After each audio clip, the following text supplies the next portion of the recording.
मेरे ताऊ जी की, श्री बाबू की स्मृति हम सबके दिलों में है और उसके लिए हम लोग अपने क्षेत्र में और उनका जो काम है, उन्होंने जो बीज बोया, कुछ हद तक उसके बाद जन साहब आए, फिर मैं यहाँ पर हूँ, वो श्रृंखला चलती रही और इसके लिए बहुत हद तक श्रेय ताऊ जी को जाता है। उसी दिन किसी व्यक्ति से मेरी बात हो रही थी 4-5 दिन पहले, तो मैंने उनसे ये बोला कि मैं गोरखपुर में नहीं रहता हूँ, गांव पे ही रहता हूँ। तो उन्होंने बोला ताऊ जी ऐसा करते थे आपके। बोला सही बात है, ताऊ जी तो करते थे। और मैंने उनसे ये भी बोला कि शायद उन्हीं की स्मृति में यह सभागार, यह उद्यम केंद्र गांव पे ही हम लोगों ने बनाया है। तो कुछ हद तक इस बड़े उद्यम केंद्र का लक्ष्य जो है पूरे देश भर में, अपने क्षेत्र भर में उद्यमिता को फैलाना है, लेकिन उसका बीज शायद उन 2 बैलों ने बोया जिसको हाँकने के लिए मुझे बहुत प्रोत्साहित करते थे। उसका बीज शायद उस हाथी ने बोया, लक्ष्मी नाम था उनका, जिसको खरीदने के लिए ताऊ जी हम लोग सब लोगों को लाद फांद के सोनपुर ले गए थे। उसका बीज शायद उस दिन ने बोया जब बलटिकरा हम लोग जा रहे थे हाथी पे चढ़ के, और मुहर्रम में बहुत भयंकर घमासान हुआ महुआडी में, हमारी हाथी उसमें घुस गई। उसका बीज इसलिए बोया गया कि हम लोग नहर पे हाथी को नहलाते थे, अपने खेत में हम लोग जाते थे, इसी वटवृक्ष के नीचे हम लोग को प्रोत्साहित किया जाता था कि जाइए वहाँ पर अगर कोई किताब पढ़नी तो वहीं जाके पढ़िए। पोखरे में नहाने के बाद जब भैंस के ऊपर हम लोग बैठ के नहाते थे तो उसका बीज शायद ताऊ जी नहीं बोया।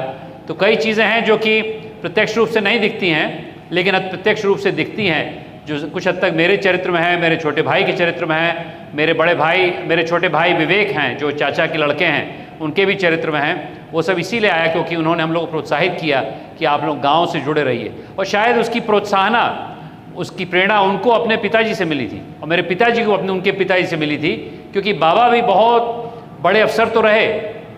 वो डीएम रहे पहली बार गोरखपुर के, उसके बाद डीएम रहे लखनऊ के 7 साल, बहुत बड़े अधिकारी थे, यूपीएससी के चेयरमैन उसमें अध्यक्ष थे, फिर बनारस भी गए, लेकिन कभी उन्होंने अपने गांव को छोड़ा नहीं मानसिक रूप से।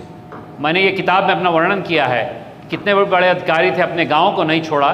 तो इसीलिए शायद हम लोग अपने गांव पे वापस आए हैं। मैं उसी गांव में, उसी कमरे में रह रहा हूँ जहाँ पर हमारी अम्मा की शादी होकर जब आई थी पहली बार, तभी हमारा घर बना था, उसी कमरे में जहाँ पर सामने एक बहुत अच्छा शिव जी का मंदिर है, हथसार है, जो मेरे बाबा ने बनवाया, और उसी में मेरा बड़ा सौभाग्य है कि आज मैं वहीं रह रहा हूँ। अब राजनीति पे आते हैं 2 मिनट के लिए, कि बहुत प्रभावशाली व्यक्तित्व उनका था और उनके और मेरे पिताजी के मापदंड से मैं हर समय नीचा ही पाया जाऊंगा। क्योंकि उस दिन मेरी डब्लू से बात हो रही थी, मैं बोल रहा था मेरे पिताजी वर्ल्ड के सबसे अच्छे पैरवीदार, उनकी पैरवी कोई काट ही नहीं सकता। मेरे ताऊ जी सबसे सक्षम, किसी के लिए कोई भी काम लेके आ जाएं तो लड़ाई कर देते थे। अब उसके विपरीत मैं तो सीधा साधा IITian हूँ, मैं जब पैरवी करता हूँ तो बड़ी सौम्यता से करता हूँ। तो डब्लू कभी संतुष्ट नहीं रहते मेरी पैरवी से, बोलते हैं आप डांट डपट के पैरवी करा करिए। तो इस समय क्षमा मांगता हूँ कि मैं उस आंकड़ों में, उस मायनों में अपने पूर्वजों, मेरी थोड़ी पैरवी मेरे बाबा की तरह थी, वो थोड़े सौम्य थे, और मेरे नाना की तरह थी, वो थोड़े सौम्य थे। तो इस प्रकार से जो श्रृंखला उनकी पैरवी की, ताऊ जी की चली आ रही है, मोटरसाइकिल बैठ जाते थे, थाने पे चले जाते थे, तो ये सब चीज़ें जो थी वह रोमांच आपकी ज़िंदगी में मैं नहीं ला पा रहा हूँ, इसके लिए मैं क्षमा चाहता हूँ, लेकिन अलग प्रकार के रोमांच आपकी ज़िंदगी में लाऊंगा, ये मैं आपको विश्वास दिलाना चाहता हूँ। और राजनीतिक रूप से जो उन्होंने काम किया, हर समुदाय के लिए काम किया, हर पक्ष के लिए काम किया, हर व्यक्ति के लिए काम किया, गांव पे ही रह के काम किया। उनका गुस्सा भी था, उनका प्रेम भी बहुत था, हृदय के एकदम जिसे कहते हैं द्रवित हो जाते थे। तो ऐसे ताऊ जी थे, एक तरह से बड़े नेता भी थे, बड़े एक साधारण व्यक्ति भी थे। धोती पहन के जब निकल जाते थे तो कोई उनको रोक नहीं पाता था, अगर कोई मोटरसाइकिल से लेके आ जाए तो मोटरसाइकिल लेके चले जाते थे। तो इस प्रकार का व्यक्तित्व था। तो मैं बड़ा सौभाग्यशाली हूँ कि उस परिवार से आता हूँ।